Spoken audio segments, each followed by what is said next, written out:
오늘 본문은 레아의 하나님을 잡았는데요, 우리는 아브라함의 하나님, 이삭의 하나님, 야곱의 하나님을 잘 알아요. 근데 레아의 하나님 그러면요, 요즘 사람들은 레아의 하나님 찬양도 나와 있어요. 그리고 많은 목사님들이 제가 유튜브에 들어가 보니까 레아의 하나님이라는 제목을 가지고 설교를 해놓았더라고요. 그래서 지금은 이제 사람들이 처음에는 레아에 대해서 눈이 열려지지 않았다가 레아에 대해서 이야기를 던지고 나니까 이게 뭐지? 하고 보다 보니까 하고 나름대로 깨달아지는 것마다 설교를 만들다 보니까 레아의 하나님이 지금 여러 설교가 나와 있습니다. 어젯밤에도 제가 구글에 들어가서 레아의 하나님을 검색을 해가지고 이 목사님 어떻게 설교를 해놨는가, 이 목사님은 어떻게 설교를 해놨는가 한번 쭉 살펴봤어요. 근데 저는 어떻게 된 건지 그 목사님 그 설교들이 다 은혜가 되더라고요. 근데 제가 경험했던 그 레아의 하나님은 저만의 특별한 레아의 하나님이 되겠죠. 예, 그 하나님에 대해서 오늘 좀 함께 나누려고 합니다. 그러려고 하면 또 저의 이야기도 들어가게 되지는데요. 저는 방송실 그 PPT 준비해 주시면 감사하겠습니다. 26살에 제가 결혼을 했어요. 우리 때도 좀 빨리 했어요. 그때 당시는 다음 사진요. 어제 포도나무에 대해서 조금 설명을 했죠. 그래서 씨 하나가 심겨졌는데 하나님의 자연의 법칙에 의해서 나무가 되어버리니까 저기 도대체 포도알이 몇 개가 맺혀졌을까? 그리고 저게 1년만 존재한 것도 아니고 다음 해도 저렇게, 그 다음 해도 저렇게, 저 포도나무 씨앗 하나가 평생에 얼마나 많은 열매를 맺을까? 이거는요, 인간의 법칙 가지고는 불가능해요. 인간은 투자해갖고 2배, 3배만 나와도 어떻게 해야 돼요? 우와, 내가 투자해서 2배, 3배 나왔어. 근데 하나님의 법칙대로 투자를 했더니 어떻게 됐어요? 상상하지 못하는 결과가 나온 거예요. 뭐 안에 있으면? 하나님의 법칙 안에 있을 때 이야기입니다. 우리의 삶도 하나님의 법칙 안에 여러분들을 맡겨버리면 하나님께서 여러분들을 어떻게 쓸지 몰라요. 여러분의 생각과 가치와 모든 판단의 기준을 내 생각, 주변의 사람들이 이렇게 하더라 저렇게 하더라 그런 것이 예가 아니라 하나님의 말씀이 뭐라고 하느냐. 그래서 우리가 열왕기상하, 역대상하를 보게 되지면은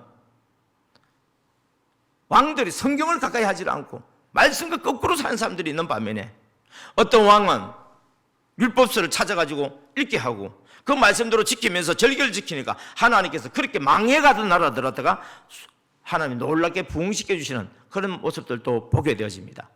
혹시 여러분의 가정이 뜻대로 잘 되지 않는 가정들이 있습니까? 해도 남들은 되는데 나는 안 되는 사람들이 있습니까? 여러분들에게 기회가 있습니다. 그 누구보다도 분명한 기회가 있습니다. 오히려 여러분 하나님의 말씀을 한번 가까이 해보십시오. 그리고 그 말씀을 알게 힘쓰십시오. 여호와를 알라 하지 아니하리니 그 날에는 물이 바다를 덮음같이 여호와를 아는 지식이 온 세상을 덮을 것이라. 할렐루야. 여러분 온 세상 덮으려면 어떻게 되냐? 먼저 내가 하나님의 말씀으로 덮여져야 됩니다. 나는 말씀에 덮이지 않으면서 다른 사람을 덮으려고 하면 되지 않습니다. 하나님의 말씀의 법칙 속에 나 자신을 내어놓아 버렸어요. 하나님 앞에 나를 제물로 내어버렸어요. 제물로 내어놓는다는 것은 하나님이 나를 마음대로 쓰겠다는 거예요. 그래도 우리는 하나님 앞에 나오면서 내가 원하는 것만 요구하고 누구 뜻대로 살아요? 주님 뜻대로 살기로 했네. 주님 뜻대로 살기로 했네. 주님 뜻대로 살기로 했네. 내 뜻대로 살겠네. 마지막에 가서 꼭 이래버려. 주님 뜻대로 살겠다고 해놓고 마지막에 가서 내 뜻대로 살겠다는 거예요. 그러니까 하나님이 여러분을 통해서 역사를 할 수 없는 거예요. 저는요 개인적으로 보면 하나님이 역사할 수 있는 인물이 아니에요. 그런데도 불구하고 지금 부족하지만은 하나님께 나름대로 또 써주고 계세요. 이유가 뭐냐? 하나님 앞에 저를 내어놓아 버렸어요. 내가 나를 주장하고 고집할 때는 하나님 나를 죽도록 고생하게 만드셨지만 내 자신을 하나님 앞에 내어놓고 난 뒤부터는 하나님께서 인생을 역전시키는 것을 보게 되어집니다. 다음 사진 보겠습니다. 26살에 결혼을 했죠. 아내 덕택에 결혼을 빨리 했습니다. 예전에는 여자 나이 27 되어지면 노처녀라고 이야기했어요. 그리고 집안에 아버지, 어머니들 걱정을 했어요. 23살, 4살 되면 시집 가는데 26이 가고 7이 되어도 시집을 못 가니까 곧 있으면 28 되잖아요, 여러분. 저희가 결혼한 날짜가 10월 28일이거든요. 그러니까 얼마나 있으면 뭐요? 28 되는 거예요. 그러니까 장인어른께서 저를 만나고 난 뒤에 보니까 나쁜 놈은 아닌 것처럼 보이니까, 그리고 딸을 믿으니까 결혼을 허락해 주셔서 26살에 저는 결혼을 했습니다. 그리고는 27살에 교회를 개척하게 됩니다. 저희가 아버님이 폐결핵 환자였어요. 그리고 가정에 여러 가지가 저희들이 집으로 들어가서 부모님을 모셔야 되는 그런 환경이어서 제 아내한테는 너무너무 미안하고 죄송한데, 하여튼 결혼한 그때부터 시집에 들어간 시집살이를 했습니다. 그러다가 이제 저는 저희 집도 그렇고 제 아내 집도 그렇고 양쪽이 안 믿는 집이에요. 안 믿는 집이니까 전도사인 저희들을 인정을 안 하려고 그러고 안 도와줘요. 그래서 모든 것은 뭐냐면은 제가 스스로 해결해야 되었습니다. 그리고 27살 되었을 때 제가 이제 아내의 상황을 보니까 아내가 너무너무 힘들어하고 또 저도 해야 되는 일 때문에 주님의 은혜 가운데서 27살에 교회를 개척했습니다. 나머지 지하 차고 7평을 얻어서 장판을 깔고 조그마한 강대상을 세우고, 그리고 저기 앞에 보이는 오토바이가 교통수단입니다. 그래서 저희들이 개척 자금이 없었기 때문에 제 반지, 아내 목걸이, 하여튼 폐물들을 다 팔아서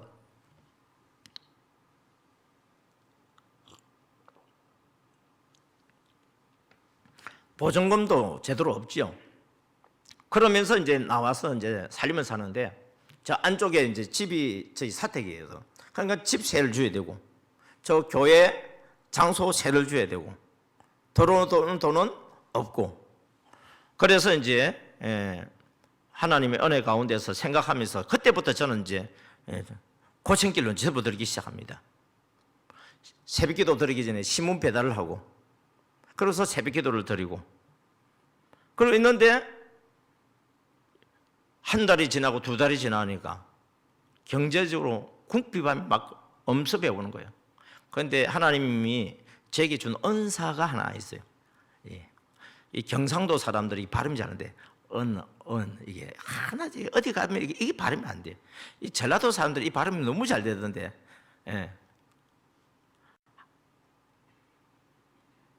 뭐뭐의 복음의 의에 그러니까 제가 발음을 듣고 우리 그 곡을 가사를 입힌 곡을 만들어 주신 분이 뭐냐면 복음의 정인들이면, 그리고 우리 일년만 밑에 책에 보면 복음의 그런 거 있잖아요. 의와 에 이게 발음이 참 잘 안 되더라고요. 근데 하나님이 저한테 무슨 은사를 주셨냐면은 가르치는 은사를 주셨어요. 학교 다닐 때부터, 중학교 때부터 다른 애를 가르쳤어요. 고등학교 때도 가르쳤어요. 물론 저학년입니다. 그런데 사람들이요, 제가 말을 하면은 제 말을 재밌어하고 잘 이해를 하고 잘 따라줘. 부모의 입장에서는 우리 애가 가해 선생님을 만났는데 잘 알아듣고 공부하고 즐거워하면 부모님은 이거잖아요. 그래가지고 부모님이 소문을 내줘가지고 저곳에서 좁아가지고 나중에 아래쪽으로 이사를 하는데요, 한 40명 정도 모여요. 그러니까 다른 어떤 것보다는 공부를 가지시면서 아이들을 통해서 이렇게 하면서 이제 경제적인 그런 공급을 받았는데 그게 진을 다 빼버리잖아요. 그렇게 주일날 되면은 교인이 없다 보니까 그냥 예배만 드리는 거예요. 그러면서 저는 개척교회의 그 우리 목사님들이라든지 또 이제 성도들이 이제 그 뭡니까 개척교회에 속해 있는 성도들의 그 삶의 형태들을 이렇게 쭉 보게 되어지면은 제가 14년을 경험하다 보니까 웬만큼은 이제 알고, 우리 나신대 그때 제가 말씀을 전할 때 많이 모여, 전부 8명이에요, 8명. 우리 저 아내하고 합쳐서 10명. 근데 공간이 좁으니까 꽉 찼어요. 그러면서 제가 지나온 세월들을 이야기하고 하는데 계속 눈물을 흘리시는 거예요. 왜? 공감대가 형성되기 때문에. 그래서 제가 앞으로 해야 될 일이 뭐냐면, 우리 규모 있는 교회, 자립 있는 하는 교회들, 이런 교회 가서 집회도 하고 사관학교를 해서 돈이 또 들어오잖아요. 그리고 또 제가 우리 자립된 교회들한테는 5만 원 정도를 선교 후원금을 좀 보내달라고 이야기를 합니다. 이유는 뭐냐면은, 이런 미자립된 교회, 정말 지금 미자립된 교회 목사님들요, 완전히 녹다운 돼가지고 희망이 없어요. 교회 문을 닫지도 못하고, 그렇다고 유지도 못하고. 그래서 이제는 가정집으로 이제 아예 새가 안 나가도록, 그래서 가정집에서 예배드리는 목사님들이 많아졌어요. 사모님들이 일을 해서 돈 벌고, 심지어는 이제는 목사님들도 총회 차원에서 투잡도 허용을 했습니다. 왜? 총회에서 그 가정의 경제를 책임지지 못하니까 목사님들이 일을 하면서 목회하라고 그게 허용이 돼버렸어요. 이 정도로 뭐냐면 한국 교회가요, 작은 교회들은 어렵게 되어지고, 그리고 그 교회가 자립한다는 것은 100에 하나도, 죄송합니다, 100에 하나도 없을 정도로 어렵습니다. 그래서 이제는 교회가 교회를 분립 개척해서 한 교회는 분립할 때에 재정만 분립하는 게 아니고 성도들도 한 10명이든지 20명이든지 분립시켜 줘서 하는 교회들은 교회가 자립이 돼요. 그런데 부목사님 가족만 나가가지고 교회를 개척한 교회는 그냥 제가 보면 3년 뒤에 문 닫겠구나, 오래 가면 5년 가겠구나. 그리고 노예에서는 그냥 무임 목사로서 있든지 아니면 그냥 그 형식적인 등록 기도처 같이 그렇게 예배드리는 분들이 가면 갈수록 더 많아집니다. 이럴 때 하나님께서 부족하지만 저에게 주신 감동은 뭐냐면은, 너가 먼저 경험했지 않느냐, 이런 분들에게 회비 내놓고 와서 배우라. 이게 힘든 거예요.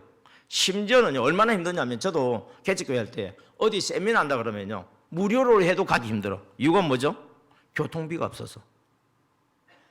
그리고 거기 가서 식사를 한다든지 뭐 그런 것들 해야 되잖아요. 이런 비용이 없어서 가지를 못했었습니다. 이런 생활을 하면서 제가 아이들 이렇게 공부를 같이 가지고는 목회가 안 되겠다. 그래서 목회에 좀 집중하자 해서 목회에 또 집중합니다. 집중하면은요, 교인이 조금 모여요. 모이는데 개척교회 특징이 뭐냐면은 부자가 안 와요. 개척교회는 어떤 사람이 오느냐? 큰 교회에서 실패하신 분들이요, 큰 교회에서 인정받지 못하는 분들이 그냥 어쩌다가 찾아오는 교회가 이 개척교회입니다. 그나마 그분이 뭐냐면 집사예요. 개척교회 순수하게 전도해가지고 집사 되기까지는요, 세월이 많이 걸려요. 그래서 이제 오히려 성도가 많이 모이면 사람들은 교회 붕될 줄 아는데요, 개척교회는 사람이 적을수록 돈이 적게 들고요, 개척교회는 성도가 많을수록 돈이 더 많이 들어가요. 이유가 뭐냐? 헌금을 잘 안 해요. 11조가 뭔지도 모르고 감사금이 뭔지도 몰라요. 그리고 헌금 설교하게 되어지면요, 부담이 돼서 떠나버려요. 이게 개척교회의 실정입니다. 그런 저런 이유로 핑계를 대고 제가 14년 이후에, 개척한 지 14년 이후에 우리 같이 전도연합으로 전도하는 교회 목사님이, 그건 자립된 교회 처음부터, 그리고 그 장로님이 사업가이기도 하고요, 그 형님이 장로님이에요. 그래서 그 교회하고 이제 합치게 됩니다. 다음 보겠습니다. 예. 이 교회도 120명에서 70명이다 50명이 남아있어요. 매주마다 우리가 연합으로 전도도 하고 이 교회도 전도를 합니다. 전도를 하는데 전도가 안 돼요. 주로 어떤 전도 하냐면 노방전도, 축구전도, 옛날에 그렇게 했죠. 예. 그러다가 이제 교회를 합쳤는데도 불구하고 이 문제가 돌파가 되지 않은 가운데, 여러분 여기서 중요한 게 뭐예요? 기도예요. 제가 개척교회 할 때부터 하나님 앞에 부르짖어 기도했어요. 하나님, 저는 하나님 저 써주시려면 시시하게 나는 쓰임받고 싫습니다. 달아서 없어질지언정 하나님 앞에 마음껏 쓰임받고 싶습니다. 하나님 저를 써주시옵소서. 개척교회 할 때 아내하고 저하고요, 마산에 가면 무악산이라는 산이 있어요. 거기에 보면 산 위에 십자 바위가 있어요. 십자가 모양으로 생긴 바위가 있어요. 들어 누워져 있는데요. 갈라진 거예요. 십자가 모양으로. 그 장소에 누가 기도를 했느냐 하면은 주기철 목사님이 기도했다는 전설이 있습니다. 마산 문창교회 담임으로 있으면서 일제의 그 치하에서 그것이 이기도록 하기 위해서 무악산에 올라가서 그 바위 위에서 기도했을 때 하나님께서 그 바위를 십자가 모양으로 쪼갰다는 전설 따라 삼천리 같은 그런 영험한 그런 장소가 있어요. 그래서 제가 18살 때 소명받을 때 그곳에서 받았거든요. 그래서 그곳은 제 마음의 영적인 고향이에요. 여기. 그래서 아내는 그곳을 잘 모르지만 저희 이야기를 듣고 저희 부부가 밤마다 어린 애기 3명 지하 교회에 잠재워 놓고 난 뒤에 밤마다 와서 그 산에 올라와서 기도를 했습니다. 쫙 위에서 기도하면요 저 아래 마산 시내 다 들릴 것 같아요. 밑에는 자동차 소리 때문에 들리지도 않습니다. 그런데 위에서 기도하다 보면요 한눈에 다 보여. 그리고 저 멀리 창원이 보여. 그리고 저 멀리 어두컴컴한 산 너머는 진해가 있어. 마산, 창원, 진해를 가지고 막 기도를 했는데 나중에 보니까 마산, 창원, 진해가 하나가 됐더라고요. 그래서 지금은 창원시가 되었죠. 그렇게 막 기도를 했는데 하나님 창원 인구가 그때 30만 원이었는데 창원 인구의 10분의 1을 맡겨달라고 제가 기도했어요. 이게요 입을 크게는 벌렸지만은 무조건 크게 벌린 거하고 하나님이 응답해 주기를 원하는 크게 벌리는 거하고 또 내가 구하는 거하고 하나님이 응답해 주시기를 원하는 것이 다르더라고요. 이게. 그러나 분명한 것은 구했잖아. 사람이 자기의 길을 계획할지라도 그 걸음을 인도하시는 이는 누구라고요? 여호와다. 잠언 16장 9절에 나온 말씀이죠. 여러분 근데 성경에 보면요 자기의 길을 계획하지 않을지라도 인도하시는 분 여호와라는 말씀은 전혀 없습니다. 많은 사람들이 자기의 길 계획하면 뭐합니까? 결국은 하나님 뜻대로 다 이루어질 건데요. 세울 필요가 뭐가 있어요? 하나님 뜻대로 이룰 건데요. 여러분 하나님의 뜻을 이룰 수 있는 그 길이 뭐냐면 우리의 계획이란 말이에요. 이게. 우리가 계획을 세웠는데 이건 우리의 계획이고 하나님께서 우리에게 은혜를 부어주시기를 원하시는 계획은 따로 있단 말이에요. 그러면 우리는 어떻게 해야 되겠어요? 내가 원하는 대로 해야 되겠어요? 하나님이 원하는 대로 따라가야 되겠어요? 답은 뻔하잖아요. 예수님조차도 아버지여 나의 원대로 마으시고 아버지의 원대로 이루어지기를 원하나이다 그렇게 말씀하셨잖아요. 여러분 우리 생애를 내가 원하는 계획을 세우지만은 아버지 내가 원하는 대로 내 인생을 끌어가지 마시고 아버지께서 저에게 준비한 인생을 살 수 있도록 저를 인도하여 주옵소서. 이유가 뭐냐? 우리의 계획은 코끼리 비스켓이에요. 하나님의 계획은요 우리의 믿음만큼 크게 만들어버려요. 우리의 크기가 왜 이만하냐고요? 죄송합니다. 우리의 믿음의 크기예요. 그 믿음에 대한 확신을 가지면은 그 믿음을 이루기 위해서 몸부림을 치는데 우리는 이루어지지 않는다고 다 중단해버려. 왜? 그게 내 믿음이기 때문에. 그래서 여러분들이 믿음을 내려놓아야 돼요. 하나님께서 주시는 믿음을 기다리셔야 됩니다. 하나님이 주시는 믿음을 가지려고 하면은 말씀과 기도 외에는 답이 없습니다. 하나님의 은혜 가운데 MD 사역을 하면서 주신 선물이 뭐냐? MD의 3대 정신 아닙니까? 십자가 사랑, 성령의 감동, 적각 순종. 저 중에서 제일 첫 번째 중요한 게 뭡니까? 두 번째예요. 성령의 감동이에요. MD 사역이 처음에 모르는 분들도 저희 강의를 듣다 보면 박수를 치면서 이거다고 말을 하면서 이것을 배우기를 원하는 목사님들이 계셨기에 지금까지 달려왔습니다. 그분들이 저에게 박수를 치면서 바로 이거다 한 이유는 뭐냐? 바로 성령의 감동이었습니다. 전도는 뭘 따라 해야 돼요? 우리 계획대로 하는 게 아니에요. 배운 프로그램 따라 하는 게 아니에요. 성령의 감동 따라 해야 됩니다. 그리고 성령의 감동 주시는 그 말씀과 그 말씀을 부여하고 기도하는 가운데 하나님이 생각나게 해주시는 그 영혼에게 적각 순종해서 가만히 오만이를 하는 거예요. 언제 간다고요? 적각 순종해서. 성령께서 감동 주시면 적각 순종해서 가만히 오만이를 하는 거예요. 가보자, 만나보자, 이야기하면서 들어주는 거예요. 가게 장사하시는 분을 가지 못하니까 사람을 오라고 이야기해서 오라, 만나보자, 이야기하고 들어주는 거예요. 그러면 기도 제목이 나오게 돼 있어요. 그 기도 제목을 따라서 우리는 뭘 해야 되냐면 십자가 사랑을 실천을 해야 돼요. 그 VIP를 위해서 내가 죽고 희생하고 헌신하고 용서하고 양보하고 인내하고 칭찬하면서 섬기는 거예요. 왜? 예수님께서 말씀하시기를 인자가 온 것은 섬김을 받으러 온 것이 아니라 섬기러 왔다고 말씀하신 것입니다. 전도는 뭐 하는 겁니까? 섬기는 겁니다. 근데 왜 전도가 안 됩니까? 우리의 목적을 이루기 위해서 사람을 끌어 모으려고 하기 때문에 안 되는 거예요. 주님은요, 주님의 목적을 위해서 저를 끌고 간 것이 아니라 나를 위해서, 나 같은 죄인을 위해서 오히려 하나님이신 그분이 사람으로 오셔서 섬겨주셨어요. 그 사랑을 받고 깨닫게 되어지면 그 사랑을 실천하게 되어지는데 힘이 들지가 않아요. 왜요? 내가 하는 것이 아니고 내 안에 있는 주님이 나를 통해서 하기 때문에 독수리가 날개 집에 올라간 같이 새 힘을 얻을 뿐만 아니라 결과도 하나님이 하시니까 좋을 수밖에 없는 것입니다.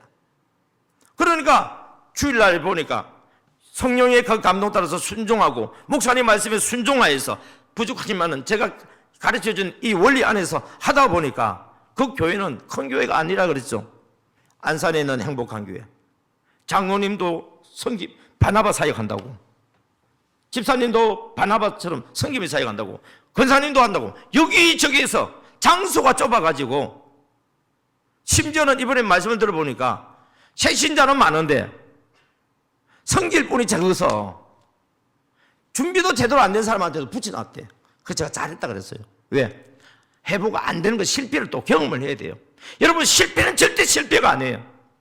실패는 뭐냐? 성공이라고 하는 것을 건너기 위한 징검다리예요. 징검다리가 없으면 목적지까지 갈 수가 없는 것처럼 그것을 디딤돌 삼아서 갈 수 있기 때문에 잘하는 사람은 잘한 것을 경험해서 삼고 잘못한 사람은 잘못한 것을 경험해서 삼고 본인들끼리 같이 모여서 성공한 사람은 이렇게 했더니 성공됐다, 실패한 사람은 이렇게 실패됐는데 이유가 뭐냐면은 본인들이 서로 답을 주고 다 배워버려요. 그래서 지금은 사역이요, 개인 사역이 아니라 팀으로 이루어지는 사역이에요. 그래서 제가 그 교회에 말씀을 전했어요. 목사님이 제대로 따라주시면 올 한 해는 MD 사역자 세우는 해, 내년에는 MD 구역장 세우는 해, 후내년에는 MD 교구장 세우는 해 되면 이 교회에서 더 이상 예배 드릴 수 없다. 왜? 교구가 나버렸잖아요. 누가요? 새신자가 정착이 잘 되어지고 양육을 잘 받아서 MD 사역자가 되어지고 MD 사역자인 새신자가 구역장이 돼버리고 구역장이 교구장이 돼버리면 이미 그 한 사람을 통해서 작은 교회가 만들어져 버린 거예요. 그러니까 그 좁은 장소에 어떻게 예배를 드릴 수 있겠어요? 목사님이 옮기자고 말 안 해도 성도들이 필요해서 옮기자고 할 거니까 목사님 절대로 우리 교회가 좁으니까 넓은 곳으로 이사 갑시다, 교회 새로 지읍시다, 그 말씀 하지 마세요. 성령님께서 성도들에게 충동질해서라도 할 거니까. 그러니까 담임 목사님이 코로나를 지나고 난 뒤에 나오던 성도도 안 나오고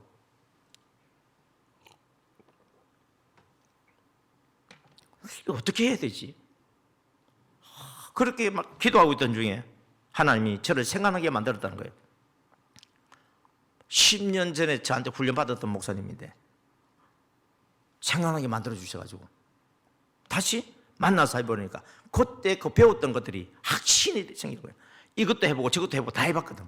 해보니까 역시 성령의 감동 따라 순종해서 십자가 사랑으로 섬기는 전도를 이거 어떻게 따라올 거예요? 이거 다른 전도는 인간적인 머리에서 그것을 만들어낸 프로그램이라고 한다면 이것은 성령님이 인도하셔서 만들어주신 거니까 비교 자체가 안 되는 거예요. 그리고 지치질 않는 거예요. 할렐루야. 예. 그래서 이제 이 교회도 120명 모이던 교회인이 한 50명 남았어요. 70명이 떠났죠. 그때 제가 서울 예수마을교회 장하길 목사님을 만나게 됩니다. 만난다고 그러니까 개인적으로 만나는 게 아니에요. 그분은 세미나라고 저는 그냥 참여하는 사람이었어요.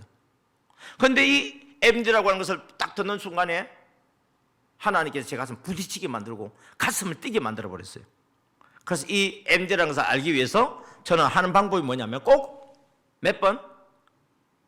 같은 교육을 3번을 반복해서 듣습니다. 첫 번째는 그냥 은혜 받는 거예요. 두 번째 들으면요, 그거구나. 세 번째 들으면요, 이제 보여요, 그게. 그리고 이제는 실제로 내가 해버리니까 어떻게 돼요? 뭐 10번도 하고 1000번도 하고 이제 뭐 그렇게 해버리겠죠. 예. 따라 한번 해보겠습니다. 한 번 하면, 두 번 하고, 두 번 하면, 세 번 하고, 세 번 하면 자주 하고, 자주 하면 잘한다. 시작. 한 번 하면 두 번 하고, 두 번 하면 세 번 하고, 세 번 하면 자주 하고, 자주 하면 잘한다. 여러분, 처음부터 잘하는 사람이 어디 있어요? 처음에는 다 어설프게 돼 있어. 저는 못해요. 아이, 처음부터 잘하는 사람 어디 있어요?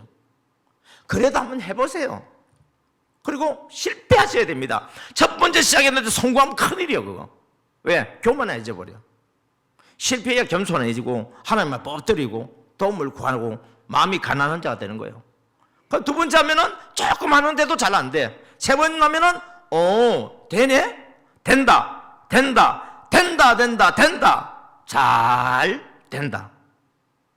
이게 다 훈련할 때 하는 거예요. 예. 그렇습니다, 여러분.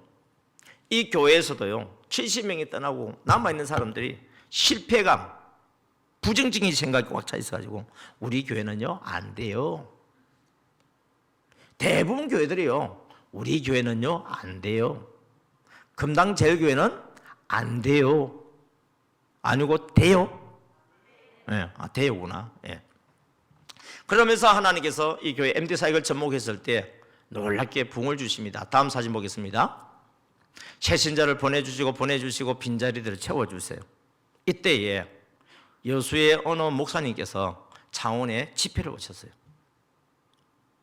그분은 그때 당시로서는 새로운 전도를 이야기했어요.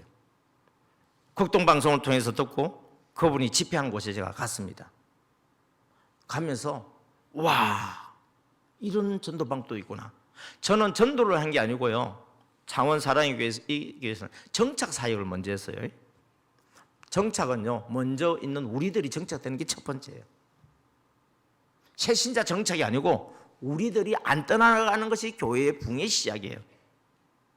그리고 이제 새신자 들어온 사람들을 정착시키는데, 새신자가 들어와야 새신자를 정착시키죠. 그럼 어떻게 하는데요? 우리 교회 나간 사람들, 교회 안 나오는 사람들, 잃어버린 양이라고 말하는 장기 결석 신자들을 전도 대상자로 만들어버렸습니다. 왜요? 그들은 가만히 내버려두면 교회로 나온다, 안 나온다? 안 나온다. 아예 전도 대상자를 만들고 그들을 위해서 기도하기 시작합니다. 그리고 성령께서 감동 주시는 대로 그분과 얼굴 안면이라도 있고 친한 사람 두세 명을 팀으로 만들어서 그 사람을 신방합니다. 전화가 되는 사람은 전화를 합니다. 그리고 우리가 하는 일은 주로 전도를 안 합니다. 어떻게 하냐고요? 만나서 기회만 되지면 3고를 해요. 무슨 고? 3고. 첫째, 맛있고, 두 번째, 재밌고, 세 번째, 은혜스럽고. 그래서 만나서 사람은요, 같이 먹을 때에 마음의 문이 열려지고 그동안 있었던 이야기, 제약이 막 해요. 그럼 우리는 말을 많이 해야 돼요? 들어줘야 돼요? 들어줘야 되는 거예요. 들어줄 때도요, 그냥 들어주면 안 돼요. 마음으로 들어줘야 돼요. 어머, 그랬어요? 와, 대단하시네. 나 같으면 못하겠는데 어떻게 그렇게 해냈어요? 여러분, 인정해 줘 보세요. 그러면요, 그분들이요, 시간 아깝다고 말 안 해요. 말을 계속 하려고 그래. 왜? 자기의 마음을 들어주니까. 그러면서 치유의 역사도 일어나요. 여러분, 치유는요, 낯살이 예수의 이름 모형하는 그 속에는 병만은 떠나가고 국제통에서 풀려나갈지어다! 이렇게 하고 치료될 것처럼 보이죠. 순간적으로 되는 것 같아. 속지 마세요. 근데 내 속에 있는 문제를 내놓고 이야기하면요, 상담이 되잖아요, 여러분. 그러니까 내 속에 있는 엉거리들이 풀리기 시작해요. 그러면서 어떻게 해야 답이 되는지를 본인이 답을 다 알고 있어요. 그러니까 우리는요, 진심으로 잘 들어주면 돼요. 들어주고 난 뒤에 어떻습니까? 기도를 해주는데 성경적인 근거를 가지고 기도를 해주는 거예요. 그래서 우리는 여러분들이 MD사절 말씀과 기도를 했잖아요. 말씀을 부지런히 보세요. 우리는 성경 구절 애우고 뭐 그런 것까지 막 그렇게 안 하잖아요. 근데 성경을 부지런히 보고 줄을 꺾고 가까이 하다 보면 나도 모르는 사이에 그 대화 중에서 나도 모르는 사이에 대화 중에 나도 모르는 사이에 그 대화 중에 성령께서 말씀하기 시작한단 말이에요. 그때 하나님의 말씀은 살았고 운동력이 있어서 좌우의 날이 선 어떤 것보다도 예리하여서 우리의 혼과 영과 간절과 골수를 찔러 쪼개기까지 하고 우리의 마음과 생각을 감찰해버립니다. 그 말씀이 그의 마음을 감찰하면서 치료의 강선에 들어가 버린 거예요. 그러면요, 그 사람이 시원해져 버린 거예요. 풀려버려요. 그러면서 뭐라고 이야기합니까? 우리는 절대로 만나러 가면 교회로 말하지 마세요. 예수 믿으라고 말하지 마세요. 왜? 우리가 간 자체가 뭐예요? 교회 오라고 간 거잖아요. 우리가 간 자체가 뭐예요? 예수 믿으라고 간 거잖아요. 그런데 굳이 그 사람을 두고 또 예수 믿어야지, 교회 나와야지, 그런 이야기를 하면은요, 사단이 딱 역사해버려요. 마음에 딱 벽이 쳐버려요. 그냥 기도만 해주세요. 그러면 본인이 이야기해요. 이번 주에 교회 나갈게요. 이번 달에는요, 이런 문제가 좀 있는데 이걸 해결하고 다음 달부터 나갈게요. 여러분이 읽었던 그 간증문들이 바로 그런 내용들이에요. 한 해가 지났습니다. 그래서 교회에서는 통계가 나옵니다. 특별히 창원 명곡교회는요, 통계를 너무 잘해요. 이영희 집사와 그 MD 전도팀이 작년에 180명을 전도했어요. 지금까지 교회 등록하고 지금까지 했던 걸 통계를 냈는데 1,500명이 넘어버렸습니다. 이게요, 내가 열심히 한다고 되는 일이 아니에요. 코로나 기간 동안에 어떻게 전도를 해요, 여러분? 그런데도 이루어지는 거예요. 왜? 성령의 감동 따라서. 중요한 건 뭐냐면 성령의 감동 따라서. 여러분, 교회에서 의논하고 모든 결정하는 것도요, 성령의 감동 따라서 해야 돼요. 그 성령의 감동 따라 하면 누가 책임져 주냐? 성령님이 책임져 줘요. 여러분, 헌금도 어떻게 해야 된다고요? 성령의 감동 따라 하셔야 돼요. 앞으로 주일날 되면 11조 그냥 함부로 드리지 마세요. 감사금도 함부로 드리지 마세요. 예. 제가 심고 거두는 법칙을 오늘은 말씀 못 드리지만은 내일 정도 되면은 아마 좀 답이 풀려 나올 거예요. 이게. 11조 한다고요. 하나님 복 주시는 게 아니더라고. 감사한금 한다고 복 주시는 게 아니더라고요. 그럼 헌금 안 하면 복 주십니까? 11조로 해야 하니까 복을 주더라고요. 감사헌금을 드리니까 복을 주시더라고요. 그럼 도대체 뭡니까? 내가 드리는 11조 감사헌금은 하나님 복 안 주세요. 하나님을 인정하고 하나님을 영화롭게 하는 나의 모든 물질이 주인이 주님이십니다. 하나님, 이달에도 저를 이렇게 필요한 것을 공부해 주신 것에 감사합니다. 주님 영광 받아 주옵소서. 이게요, 거룩한 구별된 예물이에요. 그런데 우리는 11절 어떻게 되냐? 내 쓸 거 급하게 다 써버려. 그러고는 어떻습니까? 11절 안 드렸는데 계산을 합니다. 여러분, 왕 앞에 드릴 때에, 총독 앞에 줄 때에 봐가지고 제일 좋은 걸 진상품으로 들어갑니까? 아니면은 좋은 거는 빼돌려 놓고 흠이 있고 점이 있고 악하고 병든 거, 그런 거 들고 갑니까? 우리는 사람 앞에 들어갈 때도 진상품은 1등품, 특등품 들어가죠. 그런데 하나님 앞에 드린 예물은 뭐예요? 주일마다 특등품으로, 1등품으로 구별해가지고 드립니까? 아니면 드려야 되니까 그냥 형식적으로 드립니까? 안 드리면 찝찝해서 드립니까? 그것을 하나님께 기뻐 간합하겠느냐? 기뻐 받으시겠느냐? 너가 만약에 하나님이라고 하면 받겠느냐는 거예요, 이게. 여러분이 하나님이면 여러분이 드리는 예물을 갖다가 기뻐서 받겠어요? 그러니까 이런 예물은요, 복이 안 되더라는 거예요, 이게. 그런데 하나님께서 기뻐하시는 예물을 드리니까 가부의 두 렙돈이 가장 많은 예물로 바뀌어버려요. 소년의 오병이 여가 가장 귀한 주님 앞에 드려지는 예물이 되는 거예요. 그때 하나님께서는 그에게 축사하는 거예요. 그 가난한 가부는 자기의 모든 걸 다 드렸지만 하나님께서 축사하시기 때문에, 예수님 축사하시기 때문에 그가 죽을 때까지 줄이지 아니하고 필요한 것을 공급받을 겁니다. 그리고 그 어린아이로 인하여서는 남자만 5,000명 먹어도 남는 12바구니나 남기는 역사가 일어난 것입니다. 할렐루야. 그 주인공, 성경책에만 나오는 주인공 되고 나는 그냥 구경꾼, 방관자 되고 싶어요? 아니면 이왕이면 나도 그 사람이 되기를 원합니까? 여러분, 한 번 사는 인생 아니에요? 한번 사는 인생 멋지게 한번 살고 싶지 않습니까? 좀 폼나게 살고 싶지 않습니까?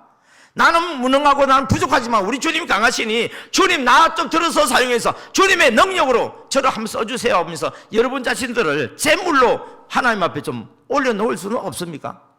만약에 그런 사람이 한 사람이라도 나온다고 한다면 하나님께서 그 사람을 통해서 내가 하나님 됨을 너희는 알지도 하면서 하나님 역사해 주실 줄 믿습니다. 그래서 이제 여수에서 오신 그 목사님이 자기가 집회에 왔다가 이야기를 듣던 중에 저한테 은혜를 받아버렸어요. 아, 그게 됩니까? 그 이야기를 하니까 설득력이 있죠. 그리고 저는 교회 문 닫고 이 교회에 합쳐서 부목사가 됐다고 있는 그대로 이야기를 했습니다. 그랬더니 이 목사님께서 그러면 여수도 올 수 있겠네요 그러더라고. 그때 제가 어떤 상황이었냐면 교회가 붕대니까요 좋은 일만 있는 건 아닙니다. 호사, 다마 항상 조심하세요. 교회에 이렇게 지어놓고 조심하셔야 됩니다. 여러분 전도에서 새신자들 들어오고 장길자 들어오니까 사람들이 모이죠? 조심해야 됩니다. 사단이 역사합니다. 하나님의 역사하는 것은 항상 옆에 사단이 기회를 노리고 있습니다. 그래서 깨어서 건신해야 됩니다. 정신 차려야 됩니다. 성도들 중에서 말 만드는 성도가 있어요. 일명하여 카드라 방송국. 실체가 없는 소문을 만들어서 진짜인 것처럼 말하는 사람들이 있어요. 어느 교회나 다 있어요. 이 교회 안에도 그런 사람이 있는 거예요. 어떤 소문이 났는지 여러분 정말 사람들이 공감할 수밖에 없고 인정할 수밖에 없는 소문이 나돌았습니다. 그게 뭐냐? 저는요 담임이 아니기 때문에 설교에 초점을 두는 게 아니에요. 부목사로서 전도목사로서 새신자를 전도하고 정책하는데 초점을 두기 때문에 거기에 저는 올인했어요. 왜? 내가 비록 개척교회 할 때는 재정도 여러 가지 여건이 되지 않아서 못했지만 이 교회를 합칠 때는 저는 말 그대로 돈 문제에 더 이상 시달리지 않냐고 목회에 전념하고 싶어서 간 거거든요. 그리고 이 교회에서도 그걸 더 좋아했을 거예요. 그래서 새신자들이 오면 다 누구를 거치게 돼요? 저를 거치게 돼요. 이전에 우리 분교회에 있는 식구들도 저 자리에 앉아 있어요. 새신자들이 들어오는데 저를 통해서 들어와 있어요. 그런데 전도도 안 하고 정책도 안 하면서 말 만드는 사람 있죠? 주 목사님이 분교회 식구들하고 새로 들어온 새신자고 샤바샤바 해가지고 교회 개척할 준비하고 있다는 거예요. 여러분 이 말에 가장 민감한 사람이 누구일까요? 담임 목사님이죠. 그리고 이 교회는요 장로님이 형님이에요. 그리고 재정보는 안수 집사가 동생이에요. 그리고 매형 누나들이 가족 중심적인 교회예요. 원래 개척 교회가 보통 그런 것들이 많은데 특별히 이 교회가 더 그래요. 그러니까 이분들이 또 출신이 뭐냐면은 충청도 사람 있어도 괜찮아요. 여기 자리에 제가 지금 대전 살고 있으니까 충청도 사람들 특징이 뭔지 아세요 여러분? 말을 안 해요. 말을 안 해요. 그러면 이 이야기가 담임 목사님 귀에 들어오고 장로님 귀에 들어가고 안수지사님 귀에 들어갔으면 저를 불러야 될 거 아닙니까? 목사님 좀 봅시다. 아니 왜요?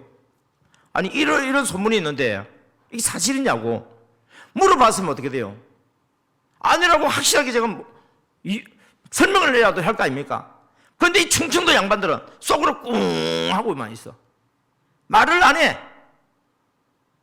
그리고 분위기가 원래 좋은 소문은요 늦게 퍼지고요 틀린 말이라도 나쁜 소문은 빨리 퍼지게 돼 있어. 이 정치가들이 이용할 때 보면 꼭 이걸 이용해 먹어요. 이게. 근데 결국에는 담임 목사님 저를 잘 안 만나는 거예요. 일주일에 한 번씩 만나서 돌아갔던 교회에 있었던 이야기, 앞으로 할 얘기에 대해서 서로 계획을 세우고 의논을 해야 뭘 할 거 아닙니까? 그런데 목사님 저를 안 만나는 거예요. 그리고는 이런 말이 나옵니다. 저는요 우리 교회 사역자를 한 번도 내쫓아 본 적이 없어요. 본인들이 알아서 나갔지. 뭔 말이에요 이게? 여러분 제발 부탁할게요. 교회 안에서 카더라 방송국 만들지 마세요. 하나님이 기뻐하시는 일 아닙니다. 예. 그래서 결국에는 그 교회에 있을 수 없는 환경이 만들어졌기 때문에 저도 교회를 찾아야 돼요. 개척을 할 수 있는 형편은 도저히 안 되는 거고, 부목사로 가서 사역을 할 수 있는 교회를 찾고 있는 중이었는데, 그 목사님이 창원에 와서 집회를 하시고, 본인은 전도를 많이 한대. 우리 교회 전도를 많이 한대. 그런데 새신자들이 정착이 안 된대. 그럼 누가 필요해요? 저가 필요하잖아요. 그러니까 저보고 우리 교회에 와서 내가 전도하는 걸 하면은 목사님이 정착을 잘 시켜가지고 내가 한국 교회 전도에 대해서 이렇게 막 집회를 다니면은 목사님이 가서 정착을 해가지고 한국 교회에서 교회가 부흥되는 모델을 만들어내자. 그러면은 아마 나도 그렇고 목사님도 하나님이 크게 한번 써주실 거다. 여러분 저한테는 얼마나 반가운 소식이에요 이게. 예. 군 뉴스 복음, 물에 빠진 사람을 건져주는 게 복음이에요. 지금 저는 주어지는 상황 속에서 내가 지금 하고 있는 이 사역을 마음껏 펼쳐 나갈 수 있는 그런 일을 할 수 있도록 길이 열려지는데, 하나님께 나를 크게 쓰기 위해서 이 작은 교회에서 떠나서 그 교회로 가게 하는구나 하고 2005년 눈이 엄청나게 많이 오는 그때 이사를 왔습니다. 여수 눈이 왜 그렇게 많이 옵니까? 기억나요 혹시 여러분? 순천 여수 그 해는 온 세상에 눈이 덮여서 버스가 안 다녔어요. 아마 그런 날이 생각날 거예요. 예. 그래서 이제 그 교회 가서 이제 열심히 이제 하려고 막 하는데, 목사님하고 나하고 너무 안 맞는 거 있죠. 제가 교회 간 지도 인사하고 바로 교구를 맡았어요.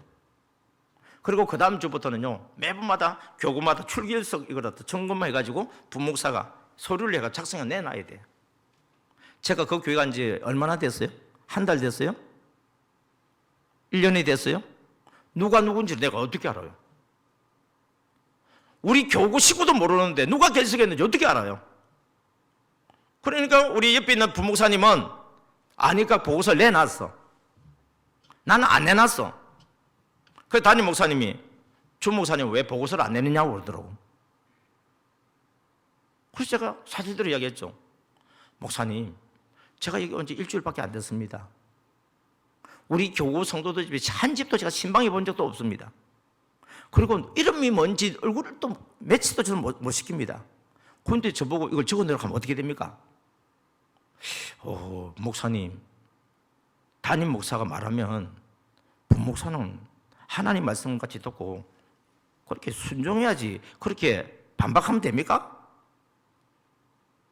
여러분, 제가 부목사 출신만 나오면 되는데 14년 동안 개척교회지만 담임 목사 목회자 했잖아요. 그런데 2주 되어지고 하는데 일주일 지나는 것이요, 저는 1년보다 더 길었습니다.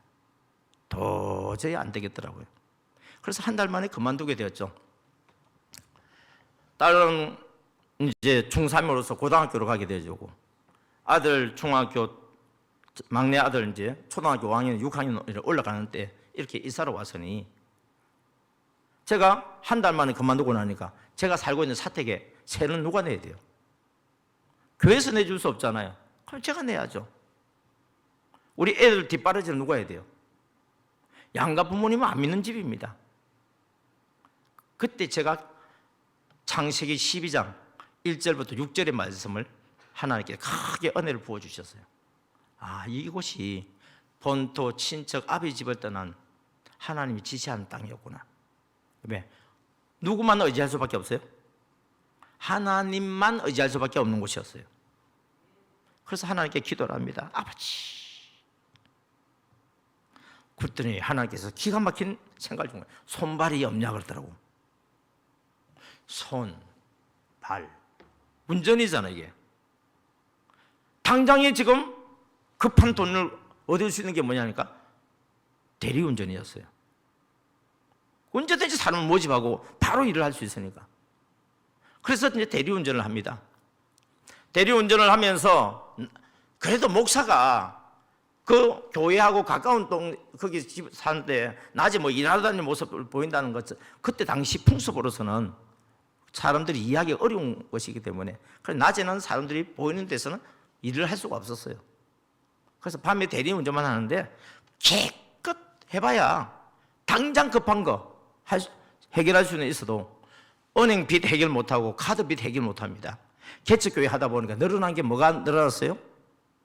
예. 여러분 사업하다가 문 닫으면 뭐만 남아있어요? 빚만 남아있어요. 마찬가지예요. 더군다나 목회자는요 사업가가 아니잖아요. 부목사 받는 사례비 다 뻔하잖아요, 여러분. 그러니까 뭐냐면은 은행 이자 갚고 카드 상환하고 이렇게 하다 보면은요 남는 거 없어요. 그것도 집세까지 줘야 되잖아요.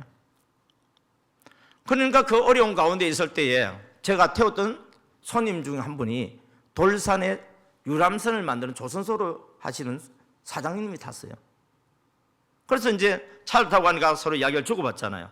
제가 경상도 말을 하잖아요. 그 지금은 많이 순화된 말입니다. 대전에 살다 보니까. 근데 그때는 경상도 특유의 말이 창원에서 이사 가니까 나오죠. 그 사장님이 딱 듣더니 기사 양반 보니까 뭔 사연이 있어서 이게 여수 온 것 같은데 낮에 뭐 일을 해요 그러더라고. 그래서 일자리를 찾는데 아직까지 못 찾았다 그러니까 그러면은 조금 힘들긴 해도 우리 조선소 와서 일 좀 할 수 있어요 그러더라고. 여러분 제가요 이래봐도요 아이의 아버지입니다. 이래봐도요 남편이에요.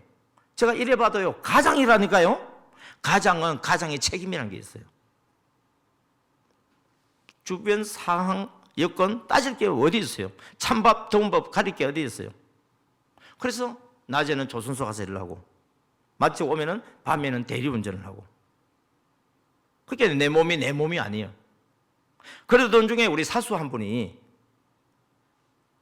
야 주구나 나 이 회사 그만둔다.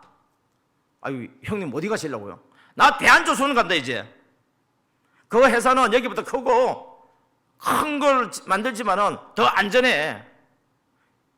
너 여기 계속 있으려면 여기 일하고 나 따라가려고 하면 따라가. 아이고 바늘이 가는데 실이 따라가야죠.